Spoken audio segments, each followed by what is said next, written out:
Am I going to be clicking or am I going to be walking? I'll push hard. I'll push hard. Ha! All right. Oh. Socialized medicine now back into coding. Oh. I wish this was more intriguing, but this is more bread and butter. This is how we can get paid and paid in the future, so a little bit more practicality. Common conditions that are risk-adjusted categories. I'm going to try to break these down and discuss each one of them and tips among them. For example, angina. How many people that you have are on long-acting nitroglycerin? ISMO.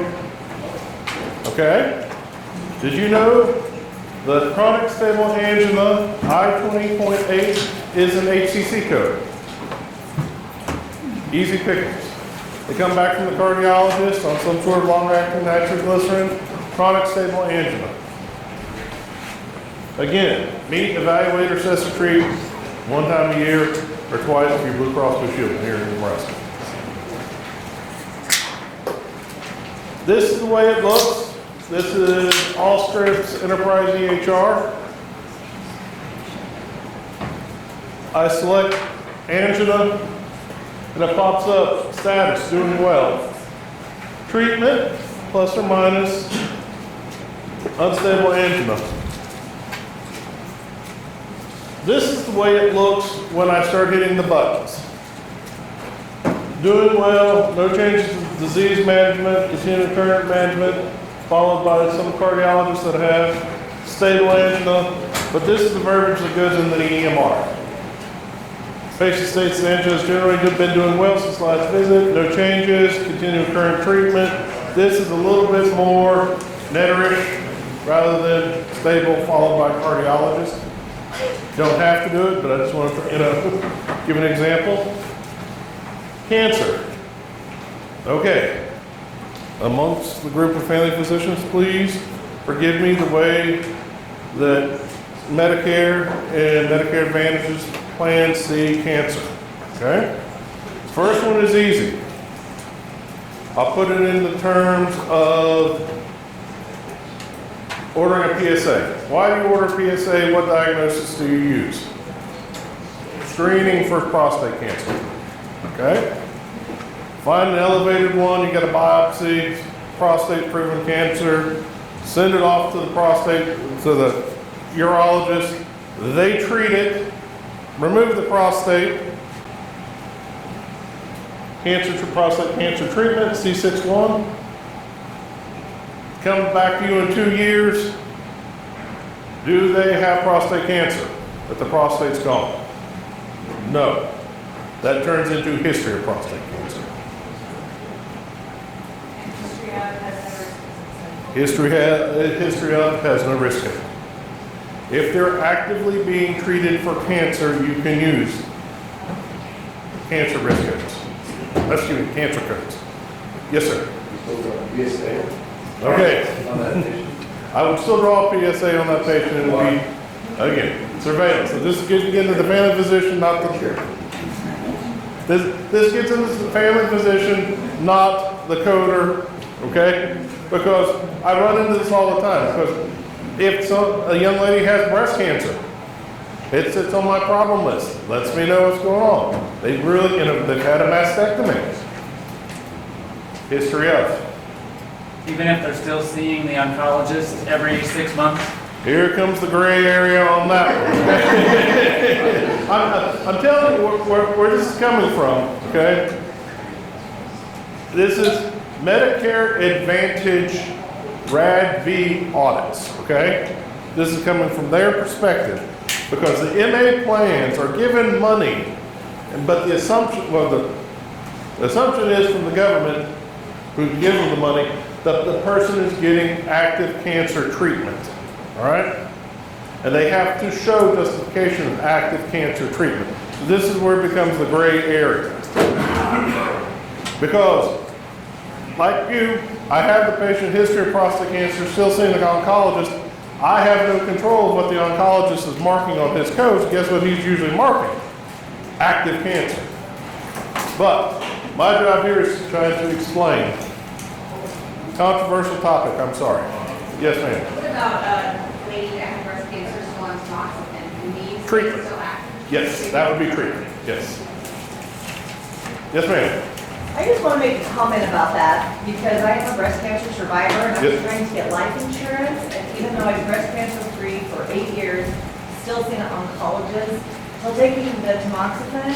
So I quit taking it, quit going to my oncologist so I could get life insurance because they said it was active and I hadn't had it for 8 years. So, Yes, ma'am. yeah. I just like it. I don't like this part of it. Full disclosure. I mean, it's one of those things because it goes back to my coder point of view. When does a person transition? Because usually, I mean, if somebody has a diagnosis at any point in time, you're still thinking that in the back of your mind. Okay, let me get this something. What you do. It was working before.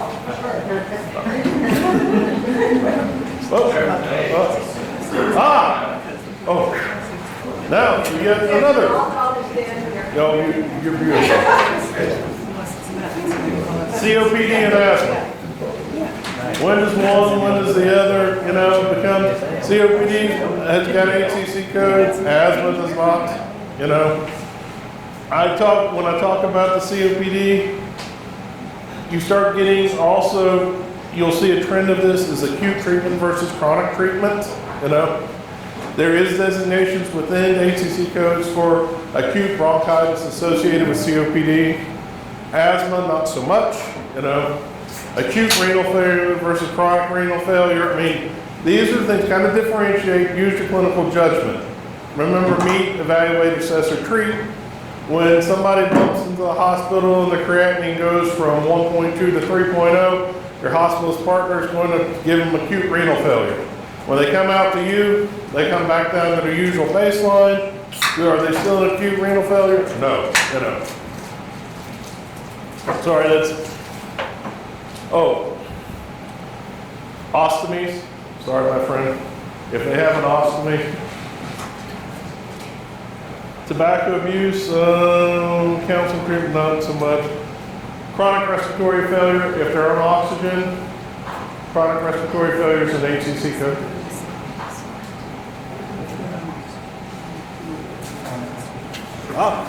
This is my spectrum that I talked about earlier. Smoker's cough, J41.0, chronic bronchitis, J42, COPD, J44.9, chronic respiratory failure, J96.10. You have copies of all these on their slides and everything. And that'll just kind of give you an idea of how that disease progression.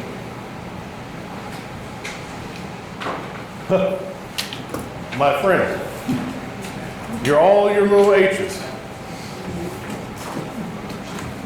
Congestive heart failure. These are all the ones that kind of fall under congestive heart failure.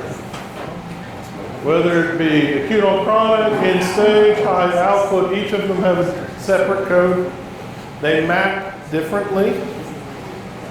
So this is where one of those things that you might be wanting, if you can kind of specify better as you go through your process.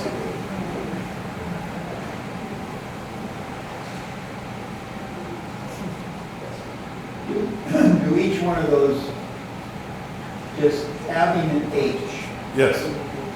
does that give you 0.1, 0.2, 0.3? Does H up at the top as a 0.1, but the H number 2 as a 0.2? In other words, how do you gradate within that category? Or you have no idea? Okay. I'm gonna hedge on this. The easiest one I could say is diagnose the patient to what acuity they're in. Okay?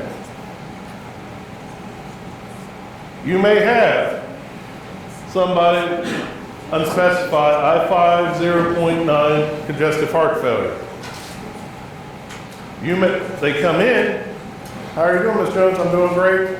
Taking my Lasix every day, taking my everything. A week later, she's one of mine. Every time Ms. Jones goes and eats a Pizza Hut, or what did you do, Ronzo? Runza. Runza! We eat the Runza. And they get their diminished legs, they're a little bit more short of breath, you know. Then you got acute systolic heart failure, you know. That may give you a higher point, okay? Again, heart failure, doing well. Going back to the treatment business, the type. This is the comorbid illnesses. Hypertensive heart disease, chronic kidney disease 1 through 4, chronic kidney disease end stage. Remember those combo codes if you have those combination conditions? That's a sicker patient. Last 1, 2, or 3.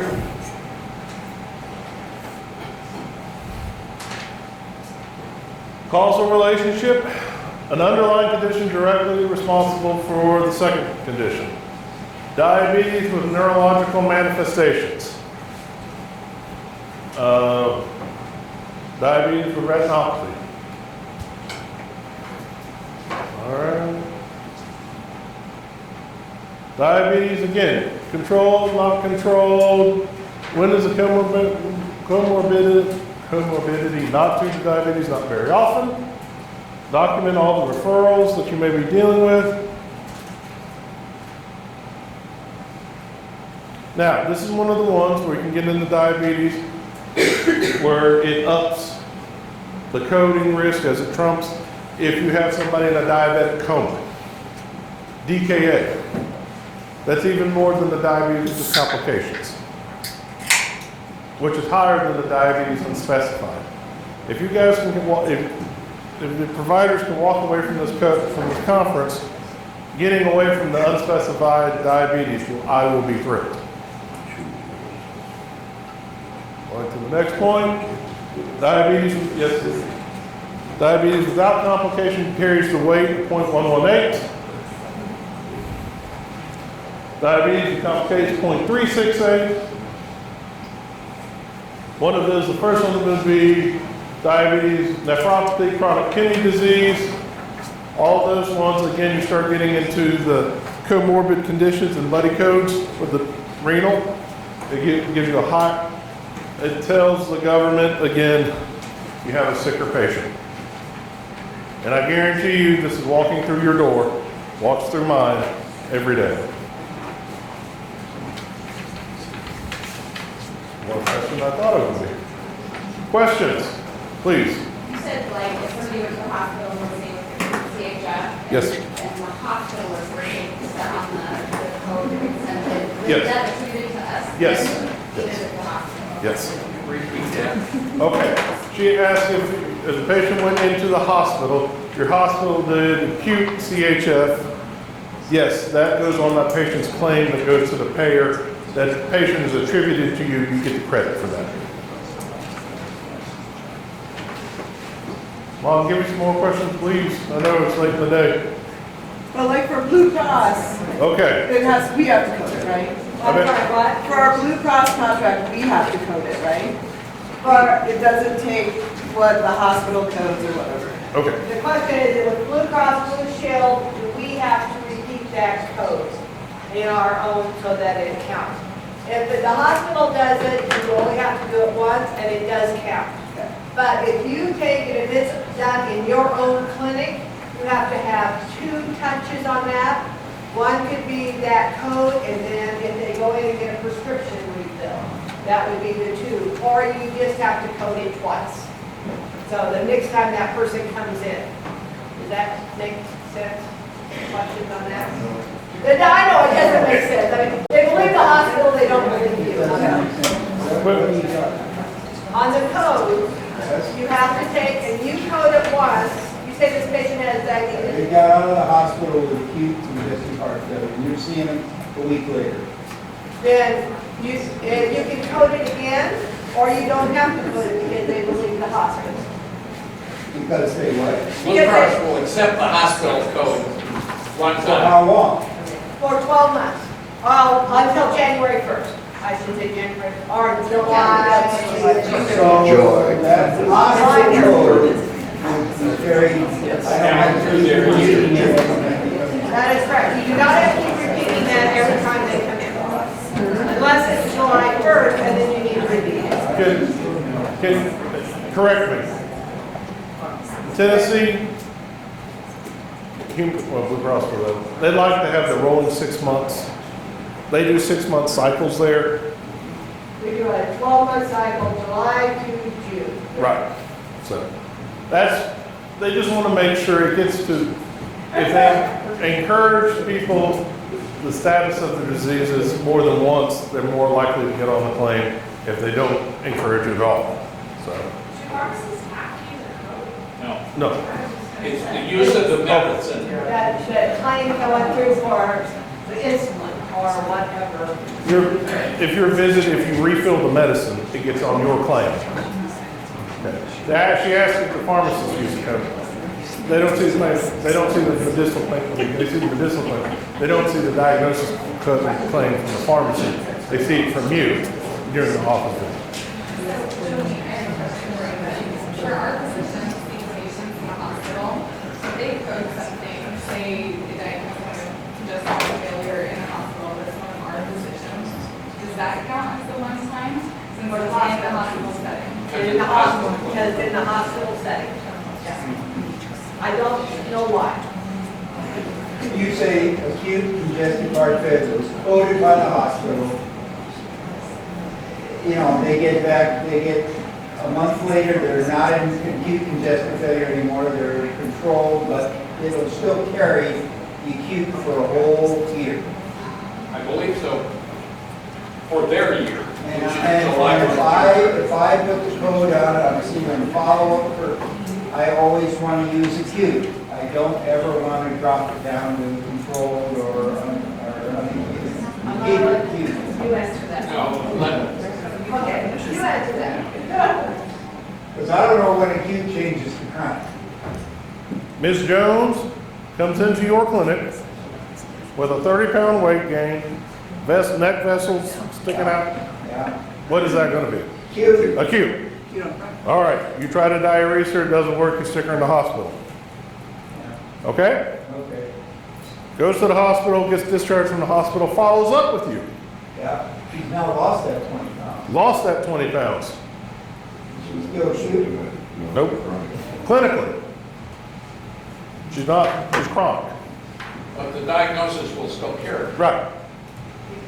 The first one. The risk will carry for the rest of the year. When you see an evaluator as a clinician, Where she's at. yeah, So I should drop it back down to chronic. yes, Unless she flares. unless she flares again. She goes to run to the next time. That's where we're having dinner tonight. I want to try runs. Okay. Again, my good friend with the list. I still want to get that. I agree with you, but I mean, when I pull up diabetic neuropathy, Allscripts EMR Enterprise, and I hit the little plus sign, it gives me all these choices. The more specific one that I can do, the better off I'm going to be. Okay, it's good medicine, good coding. Okay, you can do diabetes with neurological manifestations, but as you go along, and if there's a more specified one, do so. This just gives you an example of the potpourri of diabetic neuropathies that you might be able to choose.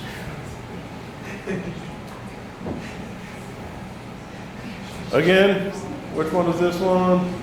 I can't remember. Oh, this is diabetes with autonomic neuropathy.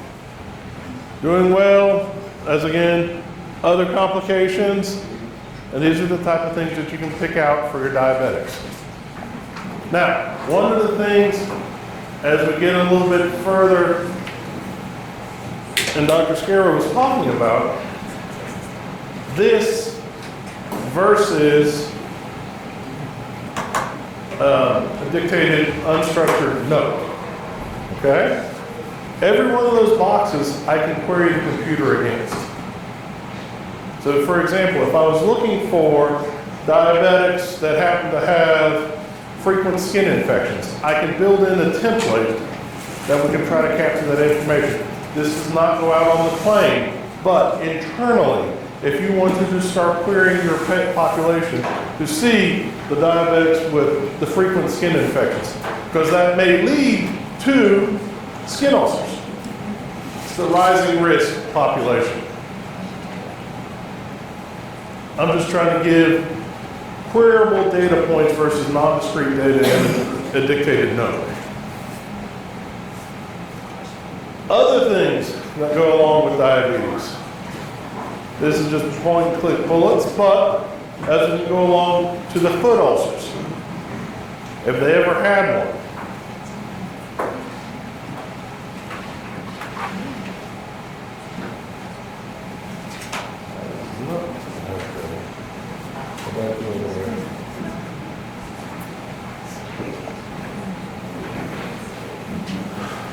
Diabetes with complications. Diabetes with microalbuminuria, it's one of those easy ones to find. You're doing a screening microalbumin standard of care yearly. Diabetes with circulatory complications. Those lead to peripheral vascular disease. That's what they're talking about there. If you have a diabetic that also has peripheral vascular disease, claudication, ulcers, diabetes with neurological manifestations, you saw that litany. A diabetic with a skin ulcer. And this is another easy one and everything like that. Insulin use. How many of you have diabetics that happen to have, that are on long-acting insulin as well? Question? Yes, sir. Insulin use. If I code that, how much does that increase my risk score on that particular patient? I'm not sure, to be quite honest with you. I mean, but, There's a lot of codes that don't increase the risk score at all, Insulin and they're not worth the, those are, you're right, how do you because know that? How do you know which ones? what I do, With the age. couple of things. Why you need the I list. should have just asked him.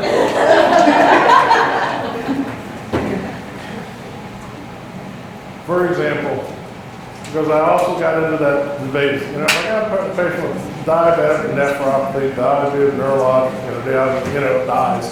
I don't know for the risk score. What I do know is what I'm trying to do is accurately reflect the sickness of the patient. You're right. The diabetes, I don't know, would it be more pertinent to do the diabetes? If you have somebody with renal manifestation, that trumps unspecified diabetes. But if you do the one with renal manifestations, and then you also talk about the renal manifestation, CKD3, that trumps it even further because you get the combo code. We're going to get into a little bit of the Chinese menu of trying to do things.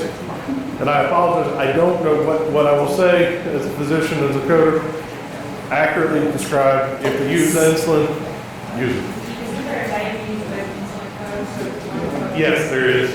I'm trying to pick out the ones, low-hanging fruit.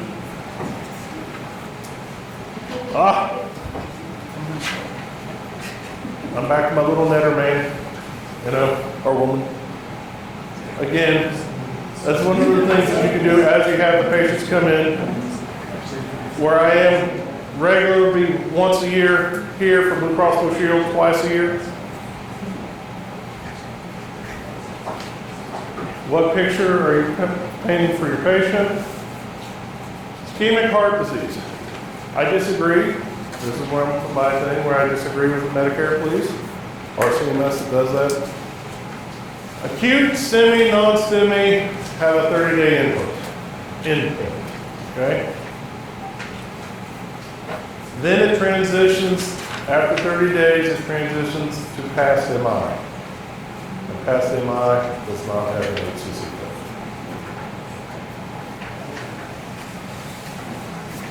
I disagree with that. They took it off of there, but it's one of those things. Coronary artery disease does. Okay. Thank you. Okay. Thanks, sir. I was not aware. Coronary artery disease, thank you. Another one. Stroke. RADV audits for Medicare Advantage, okay? The only place you can have a stroke is recognized by location. Your acute strokes happen in the hospital. Good documentation and good family physicians will usually have that sitting on their problem list. Okay? Keep it as a history of stroke for that, okay? But one of the things you can pick up on, long-term sequela of stroke. Do they have a hemiplegia? Do they have a weakness? Do they have a numbness? Do they have an aphasia? You can have long-term sequela of said stroke. That will live on for now. Okay?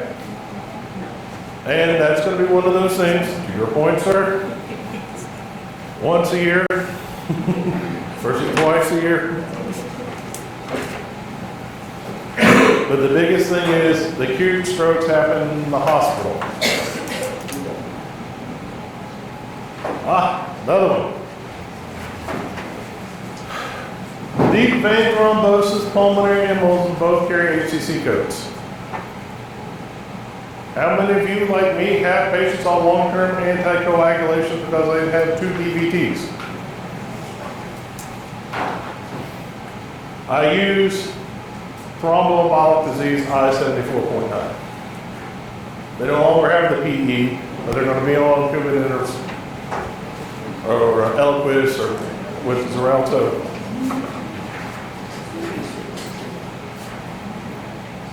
Questions? I'm going through this fast, I'm going to get more fun. Yes, sir. So that's a non-specific code. Is there any difference in the HCC scores that's non-specific versus specific? Is there non-specific for more specific? Not in this case, okay? Not that I'm aware of, okay? I'm going to give you an unknown hedge answer, okay? I don't know which ones. This will be the one, I go back to my H's for my young man over there, you know?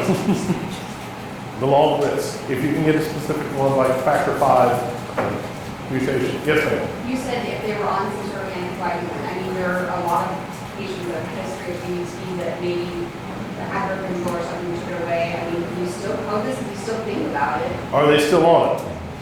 No, I'm talking about somebody, yeah, it's a shade. So if they're off birth control, you ask them to move in. I would do history of DVT for that one. Okay. But if they were on current conditions, it would be thromboembolic disease.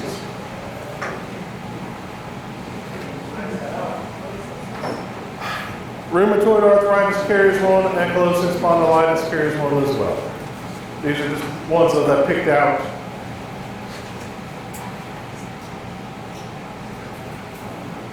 Question, Yes, sir. back to your thromboembolic, those on Plavix and aspirin, are they also thromboembolic disease? Plavix and aspirin treated for Stroke and prevention, stroke prevention? those. I would not use that as thromboembolic disease. I would use thromboembolic. Me personally, I would use thromboembolic disease for DVT and pulmonary vascular disease. Okay, good point. For vascular disease, I would probably use it for vascular disease. Now, lucky enough, this is one of those. I'm glad you brought that up. Was diabetes with vascular manifestations? They also carry that one as well. Rheumatoid, ankylosing, arrhythmia, atrial fibrillation, I-40.91. I've also seen SVT in here as well as VT, ventricular tachycardia. Now, this might be one of those things where the sixth sinus syndrome is one I picked up for those that have a pacemaker. Because the pacemaker is controlling the sixth sinus syndrome, the third-degree heart valve.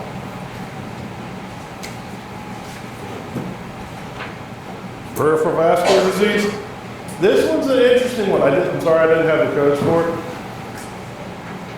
Oh, what's it? Oh. Aortic calcifications. How many times are you seeing that on x-rays? It pops up in peripheral vascular disease. And how would you treat that? hypertension with, claudication. Again, the painful and peripheral vascular disease, all of those code out. Are you saying that if you see arterial calcification on a chest x-ray or a x-ray of their hip, because maybe they fell on the peripheral, that you can stick a peripheral vascular disease code on there if you see arterial calcification? Specifically, aortic calcification. If it is read as aortic calcification, aortic calcification is an ACC code, and you can find that incidentally on other x-rays. Okay. Because you got to remember this. What this is determining budget in the future. I got a question. Yes, sir. In our ACO, we want to get our risk scores up so we can get our benchmark up. With regard to Medicare patients, what's our incentive? Is there any?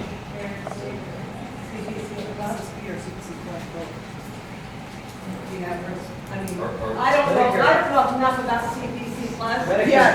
CPC plus, yes. Would it help if? Oh, yeah, because the care management fees vary on this. Yeah, because of your care coordination fund, Okay. because that is based on, I mean, I know that for Blue Cross Blue Shield, that also helps with your care coordination fund. I'm talking about Medicare. Yeah, but Medicare, if you're in CPC plus, yes. If you're with emergent, yes. So there is an So incentive. both groups, it is important for There's Medicare. both a front incentive on your care management fee, but also it's gonna impact your budget too. They're looking at for CPC plus, Plum Creek is on their own, but, there's, a shared savings component opportunity there too. The higher the bid, Higher, this is what determines the benchmarks. Right. Yeah, my question is, why should we care what the benchmark is? I know the theory, but what would be paid, if you're answering the care coordination. But that is why you want to increase it though, also, because you do get paid for it. It's to So they base that CPC plus payment off of risk scores? Yes. Yeah, the higher risk the patient, the more, because they're expecting it to take more care. So, Questions before leaving coding dilemmas? You want to jump me over in the next one? Okay. Things to think about. In your organizations, let me be conservative here. Who is submitting the code for an annual wellness visit?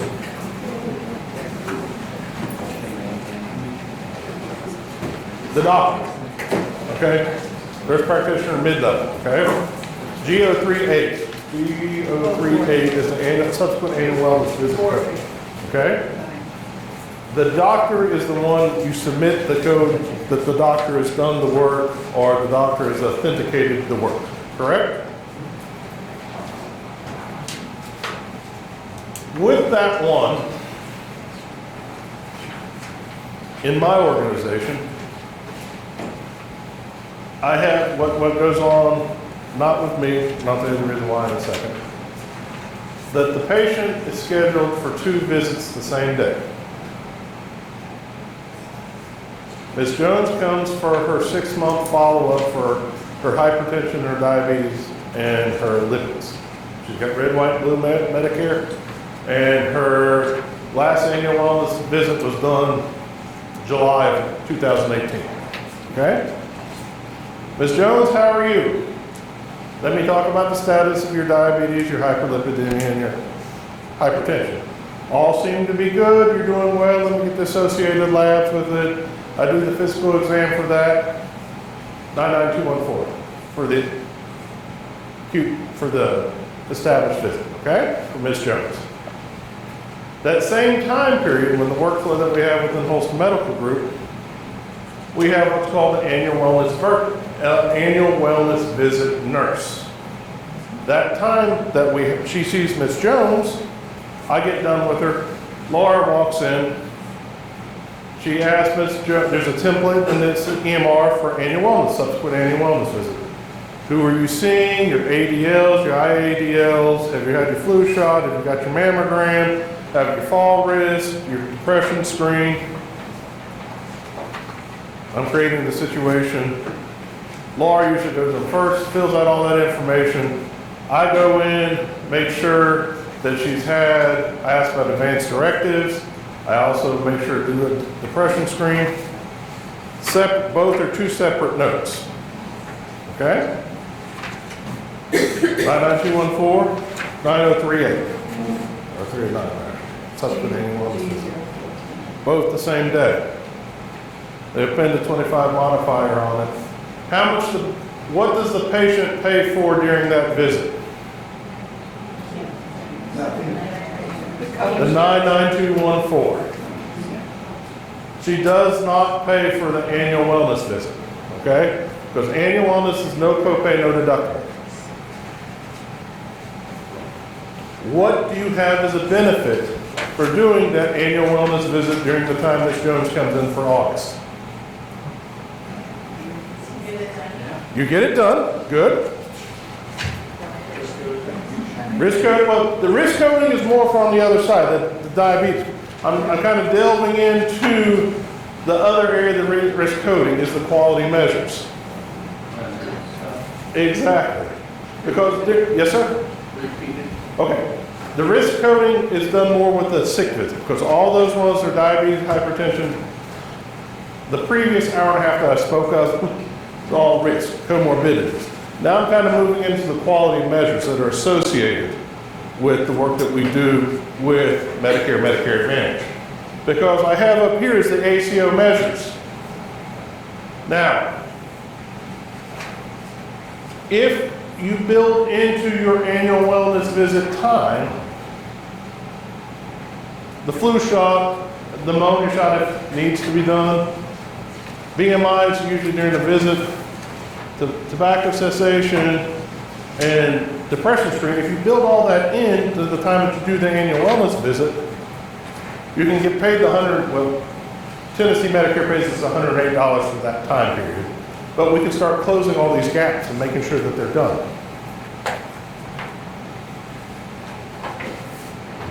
Does that make sense? Yes, sir. I do.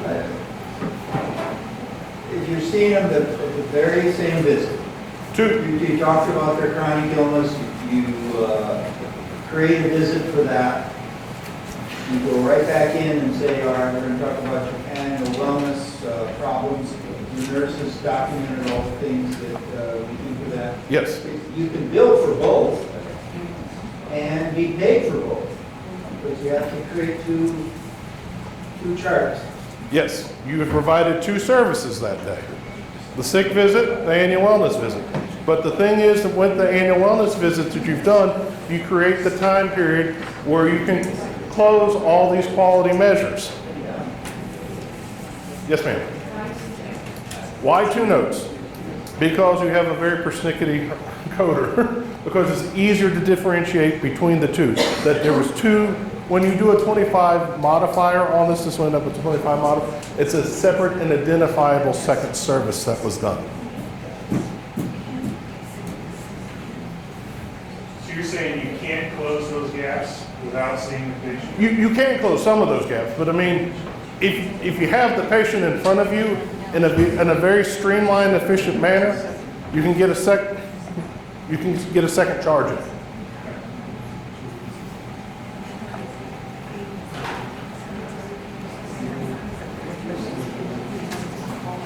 Colorectal screening, breast, these are all the ACO measures, okay?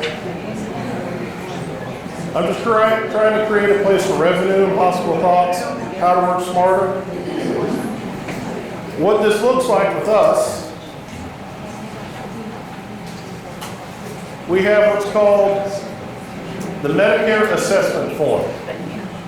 And the reason why, to your point, where that it can be done independent of the visit. And the reason why this one can be done independent of the visit is because you can ask the patient, have you had a colonoscopy? who did the procedure, so you can get a diabetic eye exam, and you do the depression screen, the mammogram, the flu shot, and the pneumonia shot. All of those are quality measures that should be closed by the claim. Okay? But if you have analytical software, which you have, it's a way that you can go in the backside, Jolene can look in the backside, and she can tell you in your populations, have they had these measures done? All of these measures here in this format are in a discrete manner, where you can query it. On the back end, it leads to a database. All you know, your nurses know that you're just doing a regular workflow. Yes, ma'am. Are you saying that you automatically put the category 2 codes on the claim by what the patient reported? What I'm saying, what I usually do on that one is me personally, I use the annual wellness visit claim to close those gaps. For example, if they've had a colonoscopy in the past, however many years, I know that this is what I use to form the document. That is in the category 2 claim, but I can't. Does that make sense? So you don't, your workflow is not that it sends the, like for example, the A1C, the 3044F or whatever? No. Okay. This is just kind of gathering the information for an annual wellness visit. Why do I do the annual wellness visits? Number one, I can close gaps with it. Number two, selfishly, I get paid for it. Patient doesn't get charged. The program is, what EMR is this from? This is Allscripts Enterprise. What program? And again, we've also coupled in with that one is the social determinants of health, and lastly is the fall risk.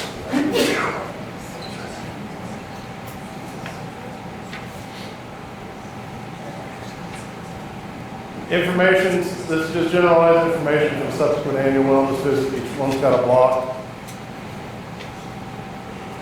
Now, most of you know this already, and this is what I was getting at between myself and Laura, my annual wellness visit nurse. I know this. I mean, the easiest one for me to ask and get this information for the patient is usually me, because I can tell you which one, who else they're seeing. Well, how do they do? Are they managing their medicines, or they're depressed? So this is part of my workflow between my nurse and myself's workflow. Some of my other partners, there's been resistance, so they have an annual wellness nurse that does it in our clinic. I'll just leave it as options. Again, this is just more screenshots of the things that we do and how we document. This is the second part, what the provider does.